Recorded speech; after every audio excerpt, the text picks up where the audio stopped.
Welcome back, my friends, to AA Recovery Interviews. I'm your host, Howard Al, and I'm an alcoholic. Sober since January 1st, 1988, one day at a time. I'm grateful you've joined us. AA Recovery Interviews is the podcast where Alcoholics Anonymous members from around the world share their timeless and extraordinary stories of experience, strength, and hope. To date, there are over 175 awesome interviews in the AA Recovery Interviews podcast series, and more than 50 Encore episodes. Listen to every hour-long show on Apple Podcasts, Spotify, YouTube Music, or wherever you get your podcasts. You can also listen on my website, aarecoveryinterviews.com. Each story is a powerful testimony of the recovery available to all in Alcoholics Anonymous.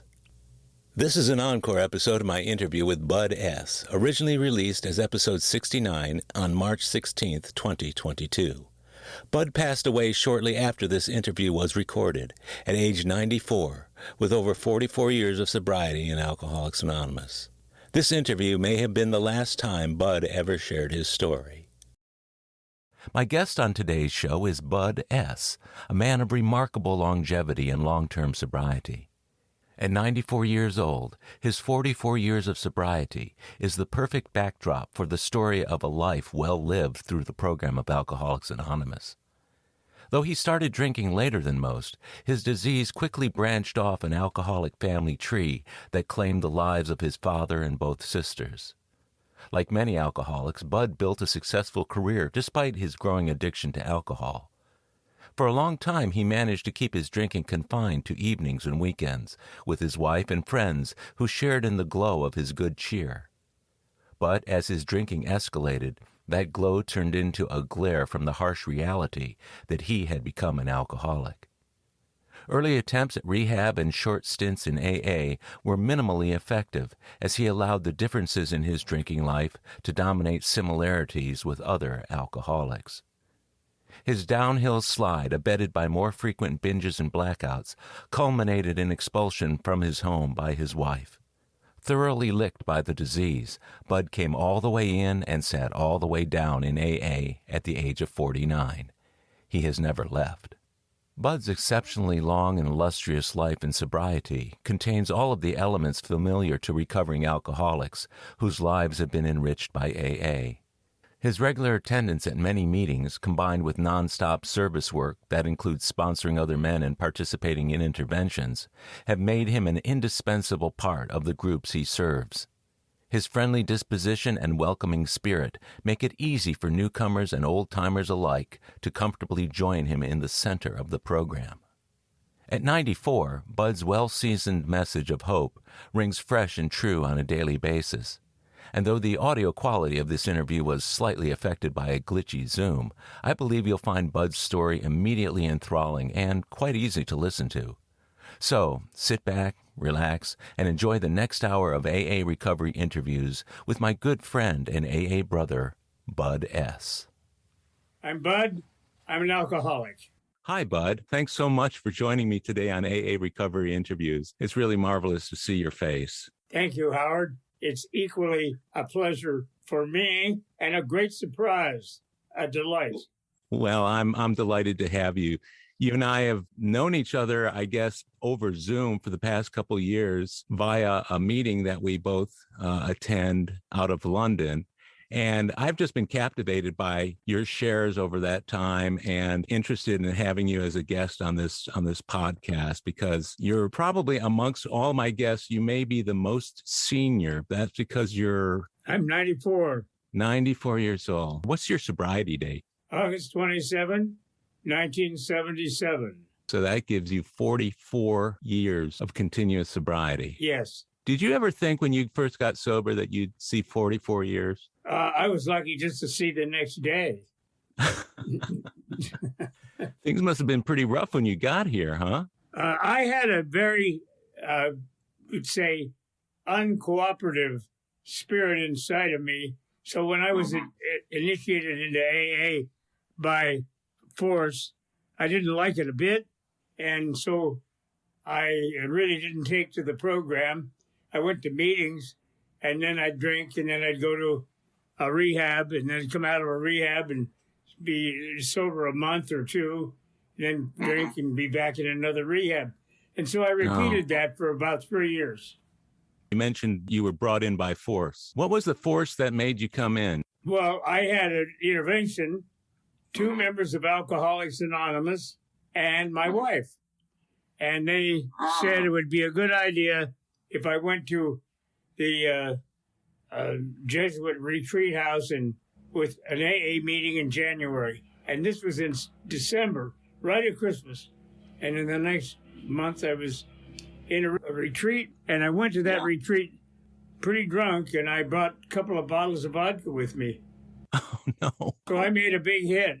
Was it an AA retreat or a Jesuit retreat? AA retreat. Yeah, I'm familiar with that. They've got one of those here in Houston at the Holy Name Retreat Center, and it's really marvelous. They're great friends of AA. That must have been pretty strange for you coming into recovery through a retreat. What was going on at that time? Well, it was just past Christmas. It was the early weeks of January, and I knew I had to go because I had been pinned down by my wife and those 2 goody-goody AA members that I really liked to dodge, but I couldn't. And I went. I made a mistake because I let them pick me up. I didn't have a car. So when they brought me home after 2 days of being in this restricted area of the Jesuit retreat house, and I knew a lot about the Jesuits because I went to a Jesuit college, but they didn't have anything to do with it, really. What I had to do was just bear this terrible retreat, this discipline that I didn't like. And then I went home, and then I finally did get sober for about 2 months. And wow. I was going to meetings. I met some very nice guys.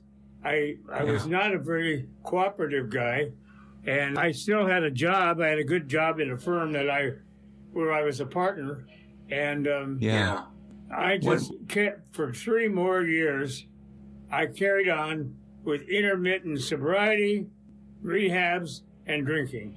That's a tough time, especially after going to some AA meetings. What was running through your mind when you were sitting in that retreat house for the 2 days that you were there and you were listening to people talk about the program and AA recovery? I thought that this was impossible. This was just not possible to exist without alcohol. My life was not bearable without it. So you were, what, about 50 at the time or younger? 49. Okay, so here you are, a 49-year-old man involved in successful business, and you find yourself in a retreat house with people talking about AA sobriety. That must have been pretty tough to bear. Well, I was being dogged by that group, too, because they knew I had a bottle, and a couple of guys wanted them to be my sponsor, and I laughed at them, and I thought, what in the heck are you calling me for? I'm past salvage. No more good for me. I'm going to stick to the booze. Would you have labeled yourself an alcoholic if you had labeled yourself at that time? I would have acknowledged, and I did, that I was an alcoholic. No question. When in the years prior to going to that retreat, prior to that intervention, did you realize that you were an alcoholic? Probably a year or two. And I tried very hard to shield it and hide it. So did you turn from a heavy drinker into an alcoholic or a binge drinker into an alcoholic? No, I was a heavy drinker, but I didn't really ever start drinking till I was well into my 30s. And I had a good reason why I wasn't drinking. Then one is that I was dead broke. And I had spent 2 years in the hospital when I was 20 years old with tuberculosis. And I didn't drink any of that time. And when I got out of that tuberculosis sanatorium, I came back to California where my mother and dad had a home. I really didn't. I was so broke that I just had a bicycle and I went to work at a machine shop in a rather simple job.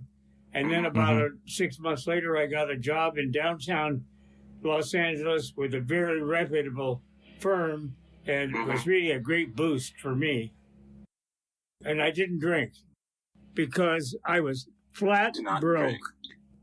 And I was in an atmosphere at that point, really, I didn't know many people because I'd been so isolated, and all my old buddies had gone off to Korea in the war in the National Guard, and when I got out, some of them got out of the service back from Korea, and I started having some good social contacts, but still I was dead broke. I couldn't afford a car, and so alcohol wasn't even part of my life. Huh, that's interesting. So you had an economic obstacle to becoming an alcoholic, didn't you? Oh, yes, very much. I've heard a few other people that I've interviewed say that, and as resourceful as we alcoholics are, Bud, did you attempt to find alcohol despite the fact that you had no money, or go places where alcohol might be served that you didn't have to pay for it, or did you just not do it? I did not have the drive to find alcohol, but alcohol found me occasionally. Okay. Whenever I get to a wedding or a thing, and I'd have a good time, and I'd drink maybe more than a lot of people would, but I wasn't drunk ever. I did not have any drinking problems that I was aware of then. My goodness. So the Bud family tree, looking back into the previous generations, is there any kind of history of alcoholism that you can recall in your family of origin or your extended family? So rampant in my family. My father was a periodic alcoholic. He died at age 80, dead drunk. I loved my dad, and he was periodic. He'd go for a year or two, never drinking, and the next thing you know, he'd be on a run. And I'd have to go get him out of a hotel and bring him home. And it was a long haul. But on his last go, he died of a stroke at age 80. And then I had two sisters. One who was married to a doctor in Milwaukee, and she drank and had a cirrhosis and died of cirrhosis of the liver at about age 52.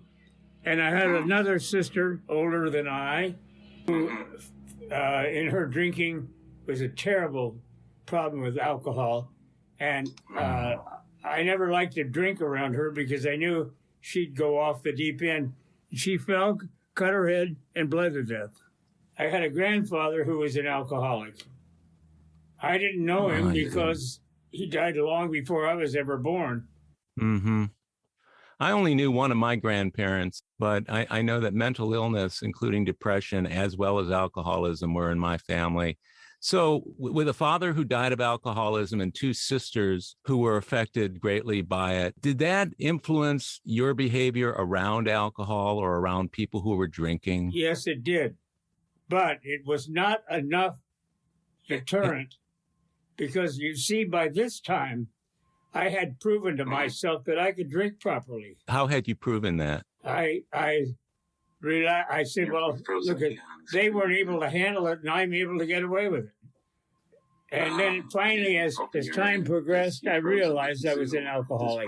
You mentioned about having proven to yourself that you weren't an alcoholic, but you also said earlier that you didn't start until you were in your 30s to really start drinking. Yeah, first of all, the job that I had in downtown Los Angeles, which was a wonderful firm, and I was doing well, but I wasn't making very much money. That's when I got married at age 30. And I left that firm to join another one where I was made a partner. And that was the first time I ever had any money at all. And that was when I started buying alcohol and bringing it home. And my wife was a good drinker. She drank plenty, but she wasn't an abuser. And she was fun when she drank, and she encouraged it because it brought a lot of joy to her, and the family seemed to be going very well. I had a son, Joe, right away after we got married, and I had two daughters after that, and I think they were great. And I had a great home, bought a lovely home, and I got the financing properly done, and I just had the world by the tail. So life was just fine with alcohol, even after what you had gone through having an alcoholic father and two alcoholic sisters. I couldn't understand why they couldn't drink like I did. So you were the generation, or you were the person that it seemed to skip in your family, huh? Well, I didn't know it. I didn't analyze it to that degree. I took it for granted because I didn't want to go too deeply into what the alcohol consequences could be.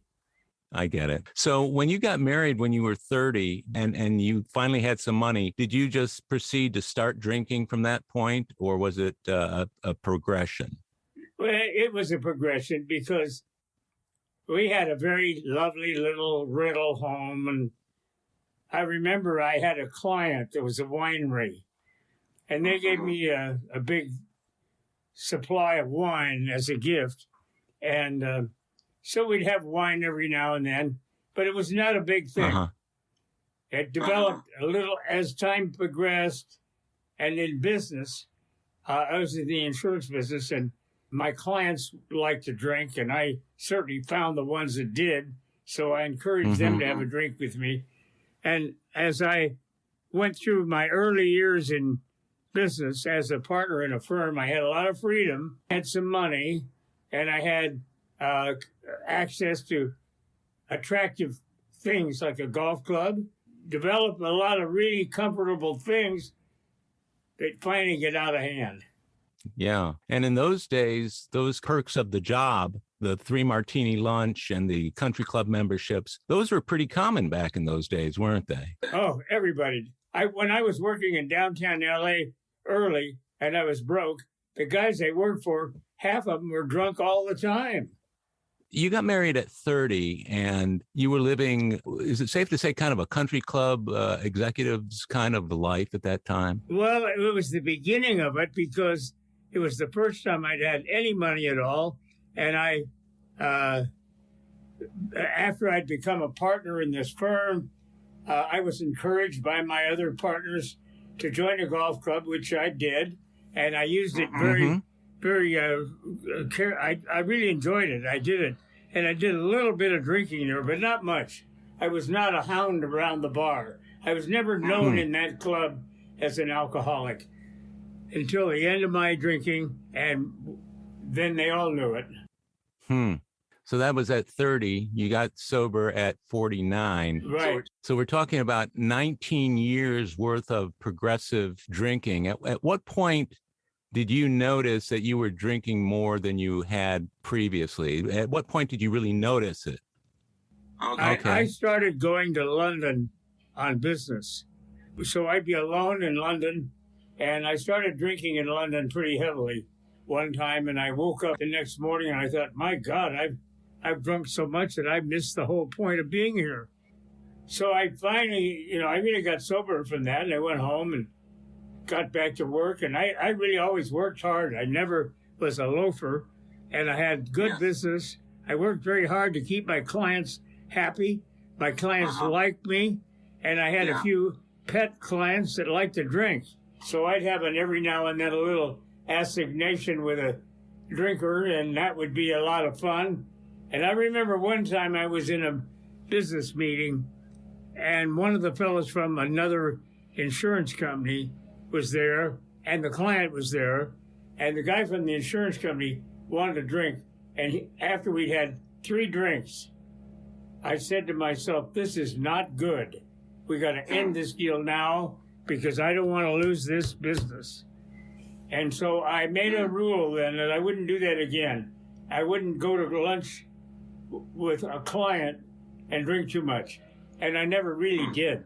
When I was doing my drinking, my heavy drinking, I was pretty solo. I was drinking it. I always, if I didn't have a case of whiskey in my bar, I was kind of frustrated, thinking I'm not prepared for life.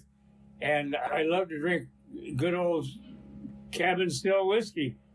And that's what I was enjoying and ruining my life. And we had a beach house too. And that was a nice reprieve. I did a lot of beer drinking down there. It was in the summertime. And I love the beach, and I love the beach life. I didn't have a boat. I didn't want a boat because I knew that would have been more trouble than worth. I had a pier, so I could have kept the boat, but I didn't.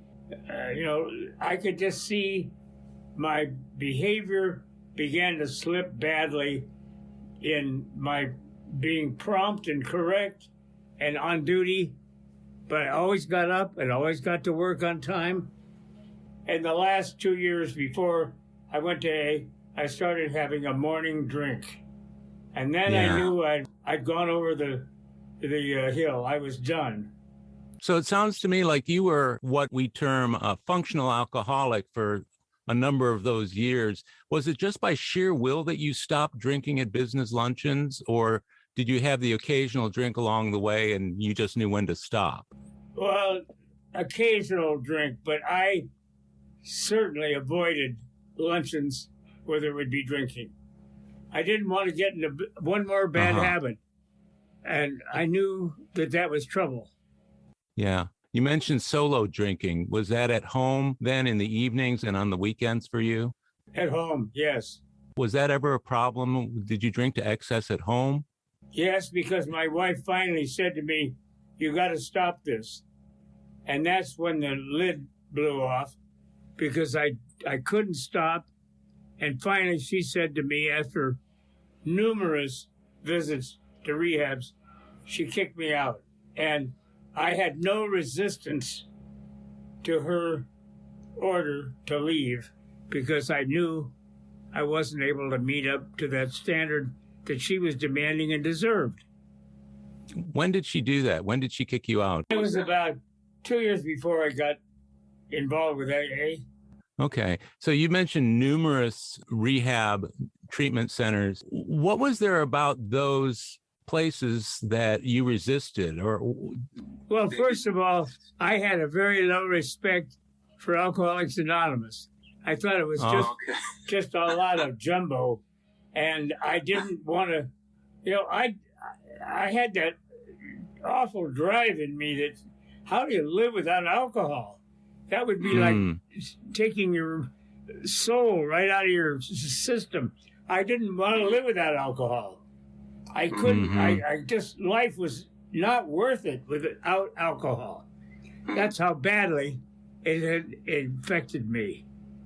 Was it starting to get in the way? You mentioned suiting up and showing up to work, but was it affecting the quality of work that you were doing? Did it spill over into the workplace for you? No, I was always a good worker, and I had good help, and I always got things done. I never lost to clients for neglect.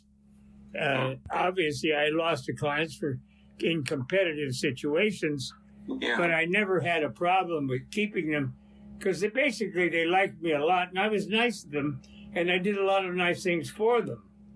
And as I got to the end, after my wife had kicked me out, and I was no longer had a beach house, no longer had a lovely home, and I lost kind of my self-respect. Yeah. And I remember standing outside of the apartment, a 2-story walk-up apartment, with a hot stove and a microwave, and golf clubs in one corner, skis in another corner, and I thought, oh my God, is this all there is?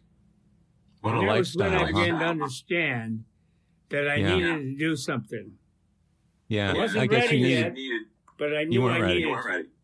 So you knew that you needed help at that point, but you weren't quite ready to embrace the AA program as the way to get it.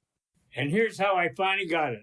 Yeah. I had taken many trips to London on business, because the stuff I was dealing with required to be in the London market. So I went on a trip to London. I had been working on an oil company for a long time, and it was very hard to insure their barges in the Black Sea. And I finally got a place in London, but I had to go to London to finish it. And I'd been working on it for a year. So I finally got it done, and I went into London alone. I didn't have anybody with me. I spent 2 days finalizing the deal with the underwriters, getting the deal set, done, and whatever. I could not believe how well I felt, because it was a very profitable piece of business, and it was an accomplishment that I had finally finalized after a couple of years.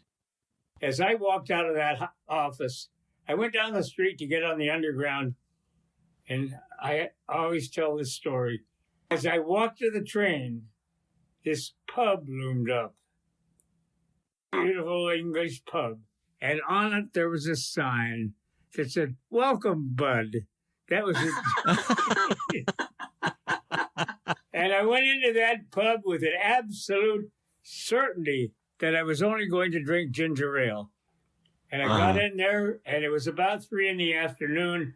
Nobody was in there except 2 men in white jackets behind the bar. And the man looked at me and he said, "Sir?" And at that point, I said, "I'd like a ginger ale, please." And the overhead bottle of vodka, I said, "Oh, yes, and put some vodka in that, please. Make it a double." And when I was in a bar, I always gave the sign a double. The reason why I didn't trust the audibles, I wanted the visuals. And so I drank a couple of drinks there, felt $1 million, went back to my hotel, went to the theater that night, and I went out at halftime at the theater at an intermission. I drank, and I was in a complete blackout. And I had never been in a blackout yet. All the drinking you had done over those years, you hadn't blacked out? Nope. And this cab driver, a lovely fellow, took me back to my hotel. I even remember that he took me to his home and tried to sober me up. And then he took me off and dropped me off at my hotel. And the next thing you know, the morning after that, I was given notice at the hotel, the Barclay Hotel, a lovely hotel. I was kicked out. I went to another hotel that they'd put me in, and they threw me out. And then I went to British Air. And the woman at the desk, a stern woman, said, "Sir, we will take you to Los Angeles, but you may not order a drink." Now, I remember that vividly, all of that, as if I were living it. And it stuck, because I knew she meant business, and I needed to get home. And I did. And when I got home from that trip, I don't remember the flight home. I remember getting on the plane. I remember getting off the plane. But the whole flight went by mindlessly. You were still blacked out from the night before? I was. They wouldn't serve you on the plane. No, they saw that I was drunk. So they left you alone in your blackout. I just stayed in my chair. I don't think I did anything. That's a long flight. I must have done something, but I don't remember any of it. So now I woke up from that terrible mess. I was so worried about I lost my job, and God, I didn't know what was going on. And about a week after I got sober, I was back in the office feeling well and doing my things. And I thought to myself, I haven't had a desire to drink. And that was when I discovered my desire to drink had vanished. I no longer had any compulsion to drink. That was God's gift. I called myself the ancient warrior. I wore out my welcome with booze. And it was such a wonderful thing to realize. And then I started getting good AA advice, because now, with no desire to drink, I had a rather enjoyable time in AA. I'll bet you did. You had that spiritual experience, would you call it, when you had the no desire to drink? It had to be a spiritual experience, but it didn't come to me as if it were some vision, or I just thought, I don't want to drink. I'm not going to test it. I'm just going to go along with it. It was not like my normal behavior. I just didn't want to drink. Yeah, I get that. So the thought about no desire to drink kind of came from within, without any real prompting at all, and without having to hit this horrible bottom. You just decided, I'm done, and you stayed done. You knew about AA from previously. What were your feelings about going back to AA? Well, I was a bit timid because the guys that I did know in AA thought, oh, here he comes again, another loser. He'll be in and out of here like a yo-yo. Several of them made remarks to me about that, and I didn't take it too well, but I didn't react in any way aggressively against them. I just thought, well, they got good reason to call me a slipper or a repeater. Yeah. And after about 2 months, I dusted off a couple of guys who wanted to be my sponsor, guys that I didn't really respect. Maybe I was being a little snooty, or maybe I just wasn't willing to give in. But finally, I met a guy, and here was a really wonderful story. I met a man named Lou, and Lou was a brick in the meeting that I went to. He was sober for many years, and I really liked him. Because I had a good respect for him, I started behaving better. I knew I couldn't be a wise guy with him. He was too much of a gentleman, too much of a regular fellow, and I liked the way he operated.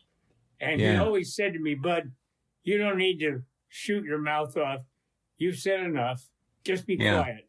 He said, there's a lot about AA that you're going to have to learn, but one day you're going to find out that the best way to handle AA is keep your mouth shut, do the right thing, and do it when you say you're going to do it. He said, if you stick to that rule, doing the right thing and doing when you say to, you're going to be fine. Yeah, that sounds prophetic. And, earlier when you said that they were mean, that there were some people who made some snide and mean remarks, I was thinking, how mean is that? But then you said a few minutes later about being a wise guy, and I deserve some of that. Yeah. You get what you deserve. And anyway, Howard, I loved Lou. I loved him so much. He would invite me to. He loved to go to the races. He owned a racehorse, and he took me to lunch there a couple of times, and he made life quite pleasant. And because he was such a gentleman, I just looked at him and I thought, he's got all the moves that I like. He's a kind man. He's a good man. He's got a good church deal, and I like what he does. And I like the way he treats people in AA. And so he became your sponsor at that point? Yes. And then he said to me one day, Bud, you're going to have to do some work in AA. You're not doing anything. I said, well, Lou, what do you mean? I go to meetings. He said, no, that's not what I mean. He said, I want you to become involved in the running of a meeting, and I want you to be involved as a sponsor and really dig into the AA program. And he said, and make it fun. And I said, well, I've not found any fun in it yet. And he said, well, you will if you work at it. And he said, you got to do that, Bud. It just makes your life more pleasant. Yeah. And I want you to do that. How long had you been sober by the point that he had said that to you? Oh, I suppose maybe a year. So for the first year, you really weren't doing any of the real work. No, I wasn't doing. I never did the steps. I never did the promises. I just went to meetings. Did Lou confront you with that, or did he suggest to you along the way you really need to start doing the steps? You ought to do a fourth step and a fifth step. He was very sly. He said, "What have you done in your life that really bothers you the most?" This is the fourth step, obviously. And I had such confidence and I liked him so much. I had no trouble telling him. And he said, well, listen, Bud, get out of the doldrums. I want you to be happy, joyous, and free, like it says in the book. And he said, I want you to sing a song. I said, what do you mean a song, Lou? And he said, well, you don't have to sing if you don't want to. But if you want to and you sing it well, you might enjoy life more. Well, I wanted to skip that. He said, promise me now, if I sing it to you, you will sing it back. You'll do it. and it'll make you feel a whole lot better. And I lied and said, oh, all right, I will. And then he said, but now, mind you, I'm not going to sing it if you don't sing it right back. I said, okay. And he said, here's how it goes. I'm going to change my way of living, and if that ain't enough, I'm going to change the way I strut my stuff.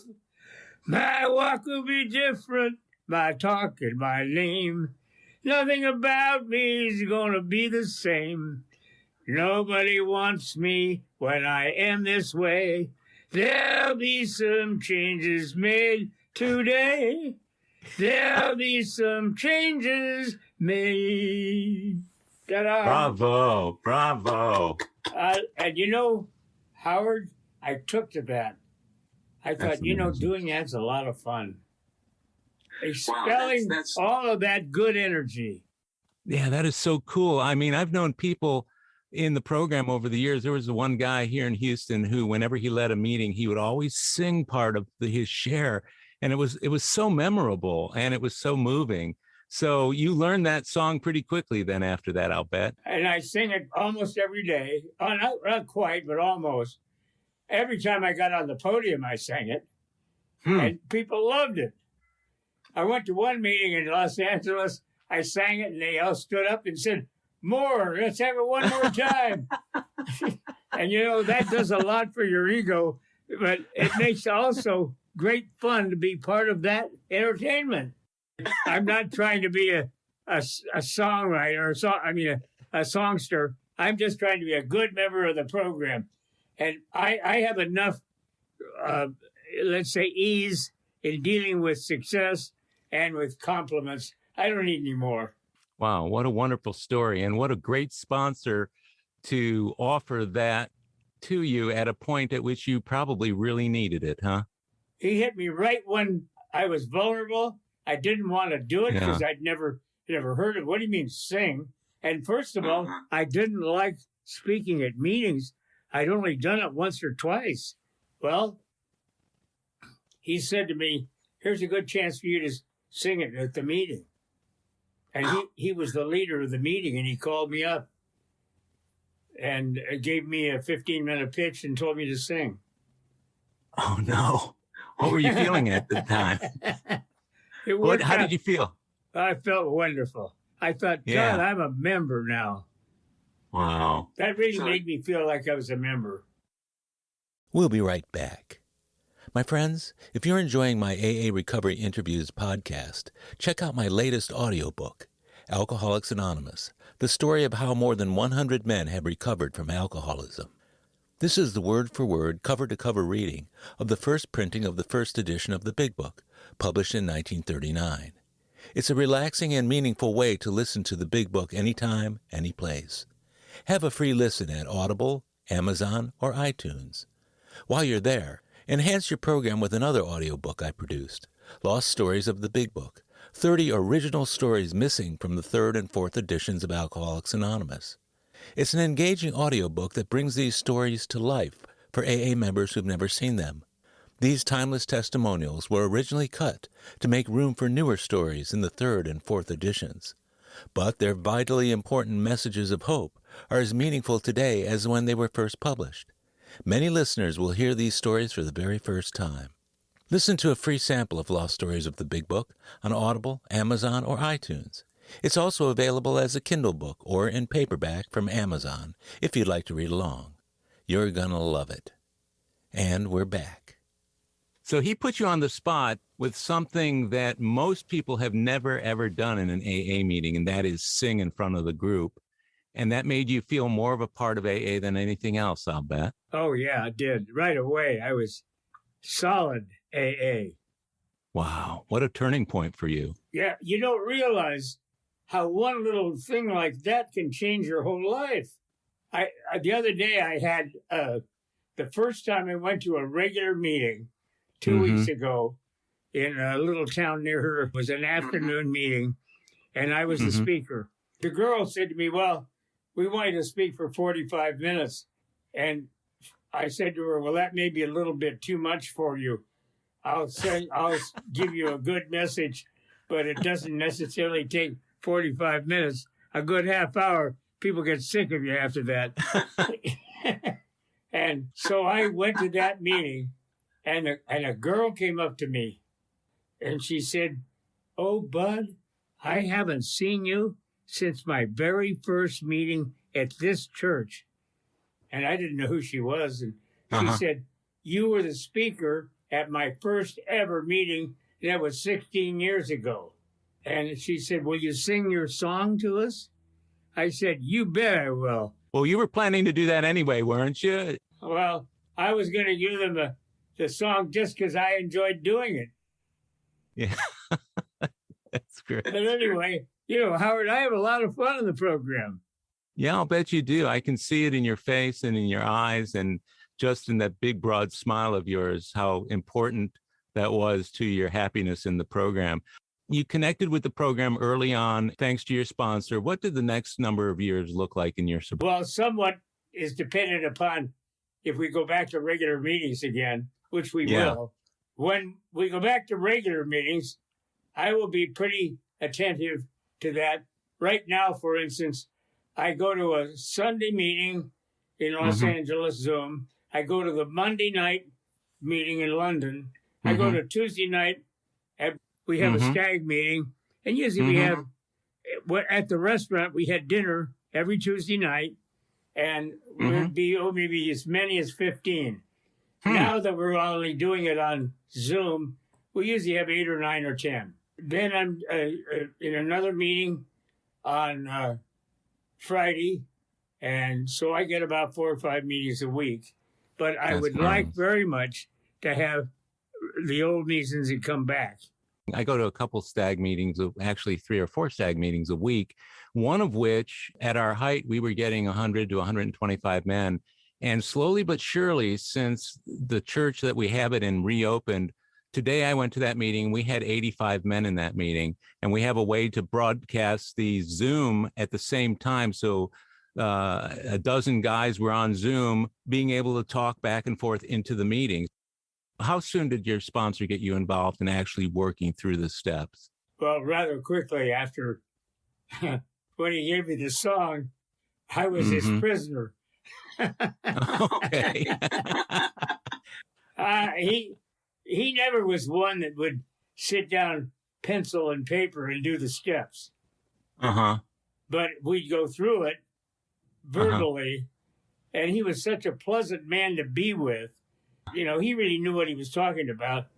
And he said, "You don't need to get out your pen and pencil and write all this stuff down. Just do it." And he had the other thing. He said, "No matter how badly you feel and how much of a pickle you're in, no matter what the problem, just remember that it's not what you deserve, it's what God gives you."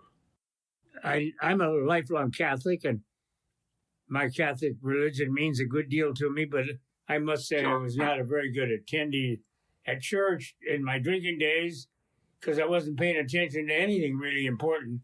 But I realized I sit down at my desk where I am right now every day and write down a gratitude list.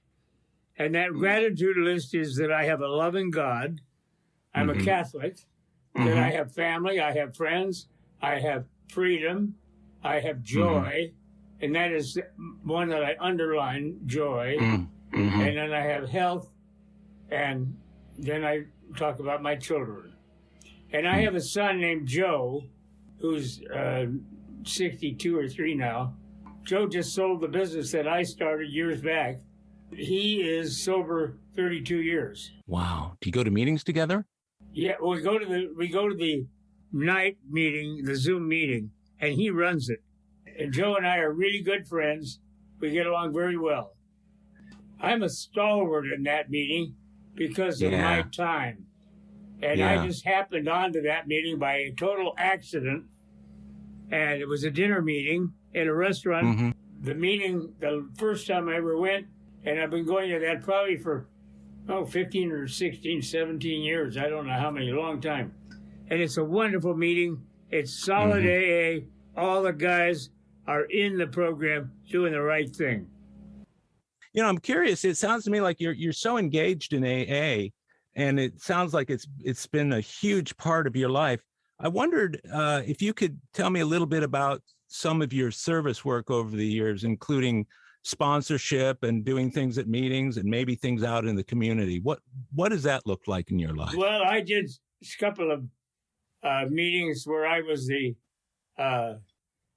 leader at those, I did one Sunday meeting, just put a lot of time in it. And mainly my time in AA has been helping newcomers. That's what I really landed on. Look, there are a lot of people that you waste your time on in life, but what could be better than helping a needy, drunken person? Right now, I got a guy on a thread, and I'm afraid that he's going to fall because he isn't doing what he's supposed to be doing. And another friend of mine is kind of a wimpy guy, and he is telling me what he deserves. And I always quote what Lou Rowan said to me: "You don't get what you deserve, you get what God gives you." That's great. That's great. I know a number of men, older men, who are not that outgoing to the new men.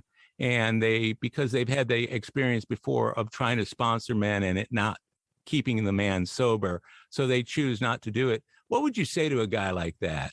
Well, you can say you're shorting yourself because you have so much to give and so much to get, and the reward for you will be far greater than any effort you make to help the other guy.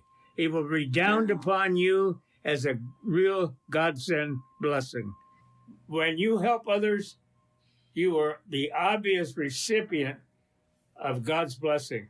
And until you realize that, you may or not expose yourself. But don't think that guy isn't worth it. It's not about that guy. It's who are you? Are you worth it? So a friend of mine was sponsoring a new guy a while back who was making a number of half-hearted attempts at sobriety through AA. And he ended up killing himself. He ended up committing suicide. And my friend was crestfallen about it. He was pretty upset. I reminded him about what you just said about the gifts to the man who's doing the sponsoring. But have you had those kind of situations over the years, and how have you dealt with them? Well, I went to the hospital 2 months ago.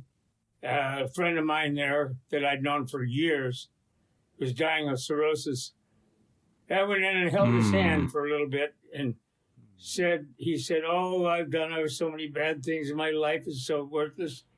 I said, "Do you realize how much you've helped me? To help me to appreciate what I've got. And thank you. I will be forever grateful to you for giving me that privilege to help you in your worst and most dire time." And he died about 2 days or 3 days later. Not when he died, but I held his hand when I was there with him. Yeah, that's beautiful. And it was a nice, touching thing. I think about him. I was at a golf club yesterday. A friend of mine was there, Roger, and Roger's a member of the program. I said, "Roger, it's good to see you looking so well." And Roger's probably 25 years younger than I am. He said, "Well, you don't realize how much good I've gotten out of the program." I said, "Oh, yes, I do. I got better than you." And then he said to me, "Remember George?" And I said, "George was the best looking guy I ever saw. He looked like Cary Grant, and he was the club champion on the golf. And guess what? George drank himself to death. He died about 6 months ago. And there was a guy that was a really nice gentleman, a sweet guy, but he just couldn't get over the booze.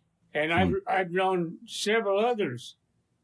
One time I got a call from the manager, and he said, "Would you help me?" And I said, "Well, I'll try. What is it you wish?"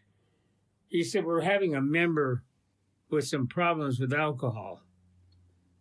would you talk to him? And I said, before I do that, I want to have an outline of what it is you have in mind. He said, well, can't you just try to talk him into behaving himself and doing it? I said, let's get down to brass tacks. If I'm to talk to him, I want to know what happened, what provoked this meeting, and what the penalty is. What's the future? He said, well, what do you mean? And I said, well, you can just talk hot air to this guy, and he'll never change. But if you lay down the law, he might respond. So he said, what do you have in mind? And I said, first thing you got to do is tell him he's suspended from the club for a year.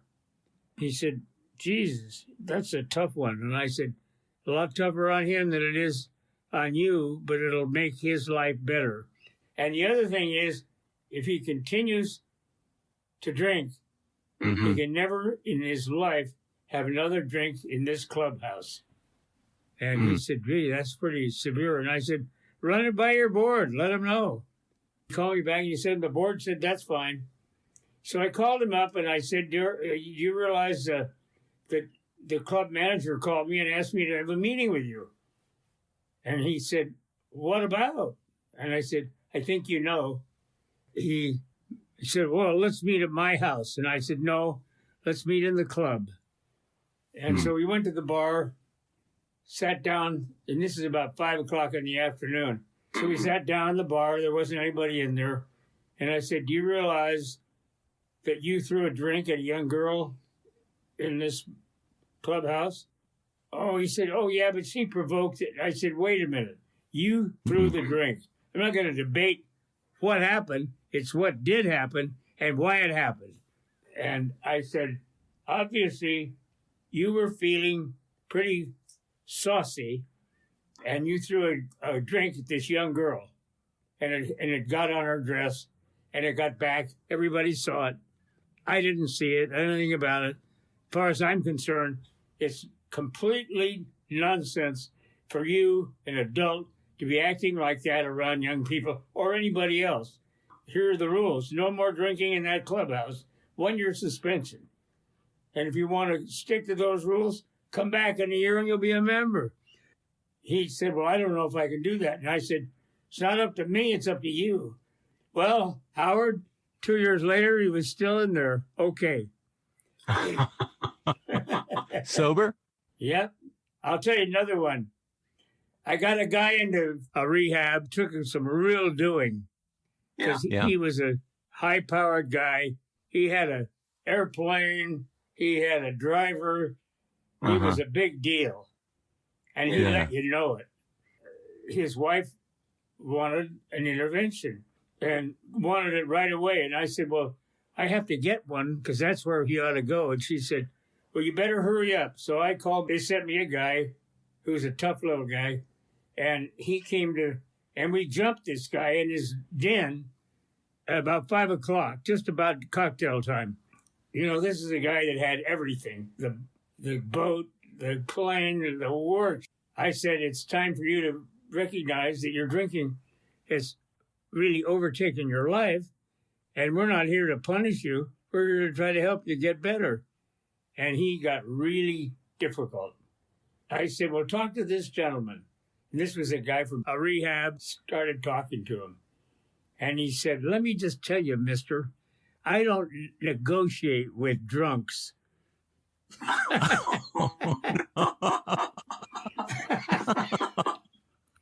I laughed so hard, I could hardly stand it. I said, God, that's a good line. And guess what? He went to a rehab. Is he still sober? I don't negotiate with drunks. God, that's a good line. Did he stay sober after that, Bud? He's been out about 6 months. To my knowledge, yes. Do you see him in meetings, or is he, that's just all you knew about him at that point? You know, Howard, so many people get a good start and then it just kind of fades away. Why do you think that is? Well, it's because no one puts the pedal to the metal. You got to have, it's like being in the Army. They put you into as a recruit, they put you into boot camp. And we in AA ought to be attending to people, if we take on a guy who's a brand new guy, we got to have some discipline. And it's not punishment. It's just, here's how it goes. Here's what you do to get started. Here's what you do to get sober. Do you want to get sober? Well, yes, I do. But I don't think you want it very much, but you got to want it a lot or you'll never get there. I kind of get right in their face. I've probably done a dozen interventions, mainly because, people don't have any sources. Well, my job is, look, don't prolong this. Let's get to it. Funny one time, it was a Sunday morning. A woman called me the night before, and she said, my husband, Victor, got arrested. And no, it was 2 nights before he got arrested. And he's going to get out of jail this morning, and I want you to do an intervention on him. And I said, well, I got to line up some people. So I lined up his son-in-law, and I lined up his neighbor, and about a half a dozen people. One of whom wouldn't go because she didn't want to confront him. It was that was too harsh. I said, well, that's okay. Don't come. So we get to the guy's house, 9 a.m, and he comes out of the house to get the newspaper. And he looks at me and he said, oh, we're having an intervention. I said, well, Victor, how did you know that? He said, remember, we had one a week ago for my daughter. And these were some of the same people. And I didn't know. I hadn't been in that one. So we got into the meeting, and his wife had been a really heavy drinker. So we got into the intervention, and I said, well, Victor, you know why we're here. We're having an intervention. But it's not just for you. It's for your wife, Eve, too. And she really got mad at me about that. And I said, Eve, I don't give a damn how mad you can get at me, because I'm never going to hurt you the way alcohol has hurt you. There's nothing about what I have to say is being vicious or unfriendly. I want you to take care of yourself as much as you want Victor to take care of himself. Well, we got them both into a rehab, and Victor finally, he wouldn't go at first, but he went a week later, and he died about 4 years later sober. So you said you've done about a dozen of these interventions. It sounds very much like the old-fashioned 12-step work that it talks about in the big book. Well, that's what it was. It's almost become a lost art because of all the treatment centers that are out there. That's why I haven't done one lately. Everybody's got a treatment center, some of which are terrific and some of which are really not. Some of my older friends, I'm talking about men who got sober and women who got sober in their 50s, 60s. I've known people who've gotten sober in their 70s. And they put some time behind them, 8, 10, 12, 14, 15 years. And every now and then they'll pine about they wish they had gotten sober earlier in life and how much different their life would have been had they not wasted those years and instead had the gifts that they have now sooner. Do you ever think about that? And what do you tell yourself whenever you hear that sort of thing? Well, I'm pretty practical. I say we get what we deserve and what we need. And I didn't deserve sobriety. I needed it. And finally, it was given to me, and I did not reject it. But I have to say, here I am at 94. Other than the fact that I have a bad sciatica leg, I can do pretty much anything I want to. I have a Rick lives with me because my son Joe wants me to have a driver. But on the other hand, I feel just great. I don't have any health problems that I'm aware of. And a couple of years ago, I was pretty sick. I had heart surgery. But I'm okay now, and I feel good. I feel strong, and I feel grateful. So I'm looking at the future with with expecting joy, abundance, and a good spiritual life. Yeah, that sounds like a really exceptional way to walk through life with that kind of attitude and not being regretful about not having gotten the gifts that you've gotten sooner in life. Well, that's just a waste of time. If only I'd gotten sober sooner, I would have. And you fill in that's all nonsense.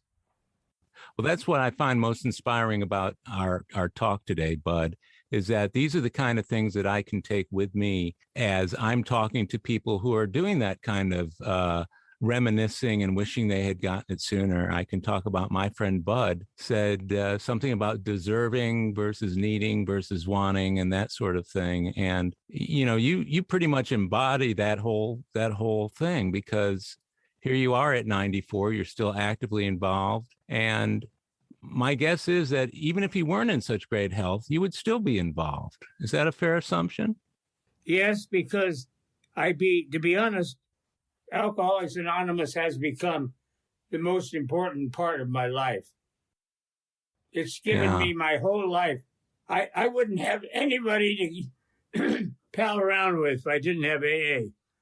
At this stage in my life, I only have two old-time friends.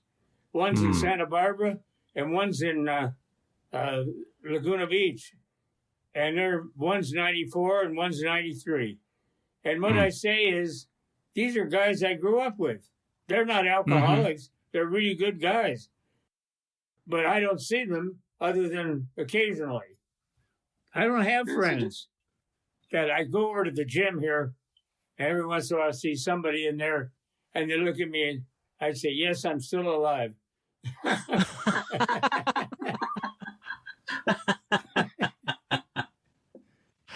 I have a friend of mine who we lost. Actually, it was last year. He was 98 years old when he passed, and he had 46 or 47 years of sobriety. And for the longest time, he was the treasurer of this noon meeting that he would go to every day until the point at which he went pretty much completely blind. But he was one of those guys who would say, all of my friends have come on this earth and they've left this earth. If I didn't have my friends in AA, I would have no one. And I thought that was really touching and a really prophetic thing to say. But it sounds to me like AA has been a big, big part of your life. You couldn't replace the joy I've had in AA with anything else. Yeah. In closing, Bud, let me ask you something. When you meet somebody who's brand new in the program, especially a younger person, being as long a member of AA and as old as you are, how do you get through to those people, or do you leave that to other people to talk with them? Well, people kind of seek their own level. If I see a young guy, really young, I say, are you having any fun? And your life running well, or are you just having a miserable time? And then they kind of, they'll look down at their shoes, try to come up with an answer. There's time to quit being a downsayer. Get yourself a good atmosphere and stop feeling sorry for yourself, because no one gives a damn about how sorry you are. They do give a damn about whether you're sober. No one wants to hear the blues. Yeah, of course not. If AA wasn't a pleasant and enjoyable place to hang out, I wouldn't go. I mean, I love AA because not only have I been able to stay sober, but it's a big part of my social life. It's a big part of my being. And I had a guy once, Bud, who said to me, and I was sponsoring him, he said, okay, Howard, so when can I kind of cut back on this AA thing and start living my real life? I said, this is your real life. Everything that you're out there chasing to replace what AA is giving you will not do it. You need to stick here. And he stayed sober. He's still sober to this day, but he was one of those guys who thought, okay, I've done my time in AA. Now let me move on in my life. Howard, that's so prominent in the minds of young starters. When am I going to get out of this deal and, get rid of the hair shirt? and get back to living. Yeah, I remember years ago I was in a meeting when I was brand new, and I've been sober 34 years now. But early on, there was a guy who came to that meeting. He only would come once a year to get his birthday medallion, his birthday chip. Just once a year, we'd see him. He didn't go to any other meetings except that one meeting. And I remember thinking to myself, as clear as day, I thought to myself, boy, I can hardly wait until I only have to go to one meeting a year. And you know what changed that? Going to AA and getting in the middle of the program, like you. And my hope and prayer is that if I make it through life to enjoy my life into my middle 90s like you are, I hope that that joy will never leave me. It sounds like you've got it firmly in your soul and in your spirit, Bud. Well, I had a lot of suffering in my life. I spent 2 years in the hospital when I was 20 with tuberculosis. I thought I was a victim. That was when, before television, I had radio, newspapers, and 110-degree heat in Phoenix. I really felt like a victim. However, when I look back at my life, I got more good out of tuberculosis because I didn't get a college education.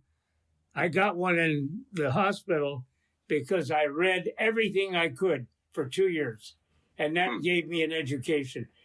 If I'd been in college, I'd have been a beer drinker. I also realized that alcoholism was my second best gift. That got me into the world of real living. Isn't that something, how two diseases got you into the world of real living? Real living. AA was you couldn't beat the gift.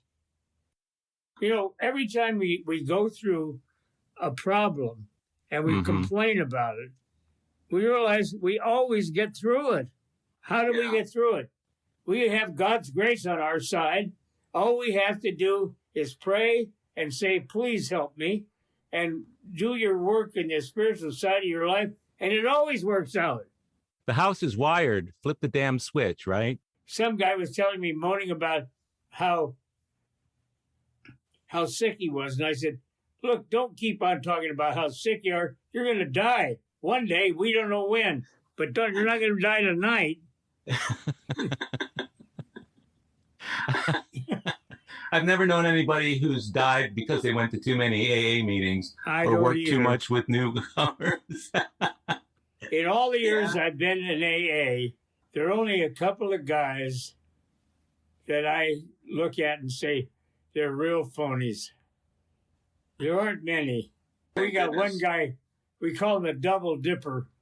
He has a sobriety date for booze and a sobriety date for drugs. And he gives them both. And I laugh at him and I say, you shouldn't say that stuff. Keep it under your hat. No one gives a darn. Well, it sends the wrong message to newcomers, too, especially those who drank for a long time or used drugs alongside it. Yeah, I get that. It's just nonsense. Howard, I've enjoyed meeting you. This has been a wonderful experience for me. It's been wonderful for me, too, Bud. I'm so appreciative of your doing this today. And I just want to tell you, I just want to say thank you so much. You're a remarkable man. I love you, and I appreciate the work that you do for alcoholics and have done for a very long time. You're a really, really extraordinary man. Well, thank you. You're very kind to say all of that generous, complimentary stuff. But Howard, you're a real gentleman, and I do love you, and I thank you for your goodness. Thanks, Bud. You're terrific. Boy, am I glad to meet you. I'm glad to meet you, too. This is a God deal, you and I getting together. It's beautiful. Well, my friends, that's a wrap for today's episode of AA Recovery Interviews. Thank you for tuning in. If you enjoyed AA Recovery Interviews, will you please tell others how to listen to it? It's another helping hand we can all extend to alcoholics everywhere. If you want to contact me directly with any comments, questions, or suggestions, simply email howard@aarecoveryinterviews.com. By the way, this podcast strictly adheres to AA's 12 traditions and all General Service Office guidelines for safeguarding anonymity online. I pay all production costs. AA Recovery interviews and my guests do not speak for or represent AA at large. This podcast is simply my way of giving back to AA that which has been so freely given to me. The next episode of AA Recovery Interviews is on the way, so keep coming back. It'll be here soon.